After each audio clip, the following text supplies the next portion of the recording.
பாபா ஓர் கருணாலயம், பாதம்தான் கமலாலயம். பாபா ஓர் கருணாலயம், பாதம்தான் கமலாலயம். சாயப்பா உறவுகள் அனைவருக்கும் வணக்கம். சாயப்பா மேல் நம்பிக்கை வைத்து அவரை நினைத்துக் கொண்டிருக்கும் உங்கள் அனைவரின் வேண்டுதலையும் சாயப்பா நிறைவேற்றுவார். நல்லதையே நினைப்போம், நல்லதே நடக்கும். என்றும் சாயப்பாவின் அருள் உங்களுக்கு இருக்கும். நம் மனதிற்கு இதமான சாயப்பாவின் இன்றைய அருள்மொழியை கேட்போமா? அன்பு குழந்தையே, ஒரு மகிழ்ச்சியான செய்தி. உன் நீண்ட நாள் வேண்டுதல் நிறைவேறப் போகிறது. இன்னும் சில தினங்களில் இது நிறைவேறும். சந்தோஷமாக இரு. வாழ்க்கையில் இதுவரை நீ செய்த தவறுகள் உனக்கு வலியை கொடுத்துள்ளன. நீ உன் தவறுகளில் இருந்து பாடம் கற்றுக்கொண்ட அனுபவங்களை மனதில் கொண்டு மீண்டும் இது போன்ற ஒரு தவறை எந்த சூழ்நிலையிலும் செய்யாமல் இரு. வாழ்க்கையில் எல்லாவற்றிற்கும் உணர்ச்சி வசப்படுதல், அழுதல் ஆகியவைகள் உனக்கு எந்த வகையிலும் உதவி செய்யாது. நீ வாழ்க்கையில் இவற்றை கடந்து எவ்வாறு முன்னோக்கி செல்வது என்பதை குறித்து சிந்தித்து செயல்படு. அதற்காக தேவையில்லாத வழிகளில் செயல்பட நினைக்காதே. குறுக்கு புத்தி சுயநலமானது, விரைவில் துன்பத்தை கொடுக்கக்கூடியது. குறுக்கு புத்தி இல்லாமலும் முட்டாள்தனம் இல்லாமலும் இருக்க வேண்டும். நீ புத்திசாலியாகவும் கள்ள கபடமற்றவராகவும் மனித தன்மையுடன் கூடிய கூர்மையான புத்தியுடன் இருக்க வேண்டும். வாழ்க்கையில் பயம் என்பதை ஒரு பாகமாகவே வைத்துள்ளாயே. இப்படி பயந்து பயந்து நீ இழந்த விஷயங்களை முதலில் பட்டியல் போடு. சொல்ல முடியாத அளவுக்கு இருக்கும். அதில் விலை மதிப்புடையது உனது நிம்மதியும் வெற்றியும். இவற்றில் பயம் என்ற ஒன்றாலே உன்னை விட்டு இவ்விரண்டும் தூரச் செல்கிறது. உன்னுடைய பயத்தால் எத்தனை காரியங்களில் உனக்கு நான் பார்த்து அனுப்பிய விஷயங்களில் தேவையில்லாமல் சிக்கல் ஏற்பட்டுள்ளது. பயத்தை வைத்து இன்னும் எத்தனை நாட்கள் இப்படி பதறி வாழப்போகிறாய்?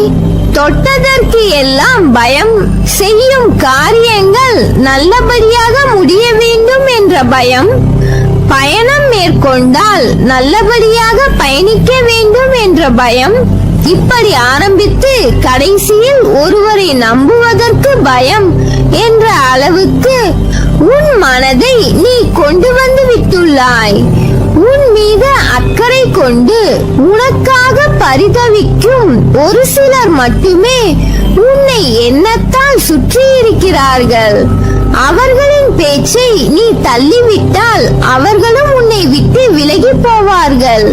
உன்னை ராஜாவாக்கி மந்திரிகளாக இவர்களை நான் உருவாக்கி இருக்கிறேன். ஆகவே இவர்களது ஆலோசனைக்கு செவி கொடு. இது சரியான ஆலோசனையா தவறானதா என்பதை தெரிந்து கொள்ள முடியாத போது என்னை நோக்கி கூப்பிடு. உன் மனதில் இருந்தபடி சரியான பாதையை நான் சொல்லுவேன். அதை பின்பற்றி உன் வாழ்க்கையை நடத்தி வந்தால் வெற்றி மேல் வெற்றி பெறுவாய். உனது தலையை அலங்கரிக்கிற ராஜ முடியாகவும் இருக்கும். நீ பிறரால் போற்றப்படுவாய். உனது வருத்தம், கஷ்டம் அனைத்தும் பிறரது பாராட்டுக்கும் உனது மேன்மைக்கும் காரணங்களாக அமைந்துவிடும். ஆலோசனைகளை கேட்காத இதயம் குருடானது. அவர்களை திருத்த மகாதேவன் வந்தாலும் முடியாது. தோல்வியின் விரக்தி, நிம்மதியில்லாத தூக்கம், மனதில் அமைதியின்மை என உன் சந்தோஷத்துக்கு முற்றுப்புள்ளி வைக்கும் அனைத்து பார்வைகளையும் நீ உன்னிடத்தில் வைத்துள்ளாய். பதறிய காரியம் சிதறும் என்ற பழமொழி உனக்கு உரிதான பழமொழி என்றே கூறலாம்.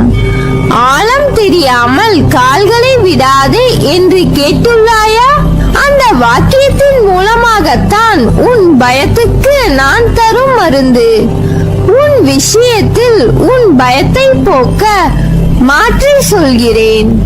ஆழத்தின் அளவை துல்லியமாக கணக்கிட முடியாது, ஆனால் ஆழம் என்று உணர முடியும். அப்படி ஆழம் நிறைந்த விஷயங்கள் உன் வாழ்வில் இருக்கும். உன்னிடத்தில் அதை தேடு. அது ஆழம், ஆனால் எவ்வளவு என்பதை நீ அறிய மாட்டாய். ஒரு முன்னெச்சரிக்கை மட்டும் இருக்கும்.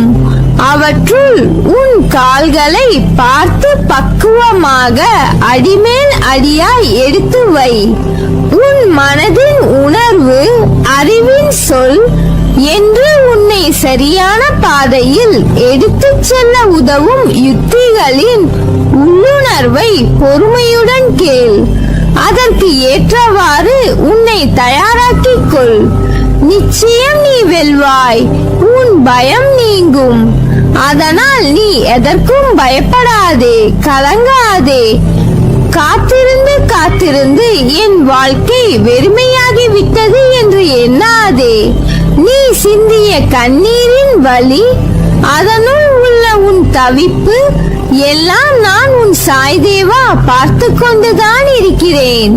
பார்த்து கொண்டே இருங்கள். எனக்காக ஏன் இந்த நிலைமையை மாற்றி அமைக்க கூடாதா என்றுதானே கேட்கிறாய்? நிச்சயம் உனக்காக நான் அதை செய்யத்தான் போகிறேன். உனக்கு ஒரு துணையாய் இல்லாமல் வேறு யாருக்கு இருக்க போகிறேன்? இந்த அழுகையில் முந்தைய கர்மாக்கள் உன்னை விட்டு செல்கிறது. அதனால்தான் நான் அமைதியாக உள்ளேன். நிச்சயம் உனக்கானதை உன்னிடத்தில் வந்து சேர்க்க என் நடவடிக்கைகள் நடைபெறப் போகிறது. நீ விரும்பிய வாழ்க்கை உனக்கு அமையும். இது சத்தியம். இந்த சத்திய தேவனிடம் இருந்து என்றும் என் அரவணைப்பில் நீ வாழ்வாய். என் வார்த்தைகள் மீது நம்பிக்கை வைத்து செயல்படு. நீ நிச்சயம் தடைகளை தகர்த்து வெற்றி அடைவாய்.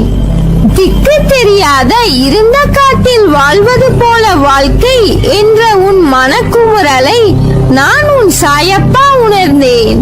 பாலைவனம் போல திசை தெரியாமல் சூழ இருந்த போதே உன்னை காத்து வழி நடத்திய எனக்கு இப்போதைய இருண்ட வானில் உள்ள தேடலுக்கு விடையை உனக்கு அளிக்காமல் எப்படி விடுவேன்? இப்போதைய தருணம் என்பது உன்னுடைய அடுத்த கட்ட வாழ்க்கை முறைக்கான அடித்தளம். அதனால் தான் இந்த படபடப்புடனே இருக்கிறாய். ஒரு நிகழ்வை நீ நடக்க வேண்டும் என்று நினைப்பதற்குள்ளே அவற்றுக்கான மாறுதல்களும் உன்னிடத்தில் ஏற்படும் செயலை தொடங்கி இருப்பேன். விரைவில் பூக்கள் கோர்த்த மாலையை சூடப் போகிறாய். இது சத்தியம். இது உன் சாயப்பாவின் சத்திய வாக்கு. உன் அம்மாவாக அப்பாவாக இந்த சாயப்பா நான் இருக்கிறேன். எந்த நேரமும் உன்னை நான் பாதுகாத்துக் கொண்டுதான் இருக்கிறேன். நல்லதே நடக்கும். நீ என் பரிபூர்ண அருளும் ஆசீர்வாதமும் அன்பும் பெற்ற என் செல்ல பிள்ளை.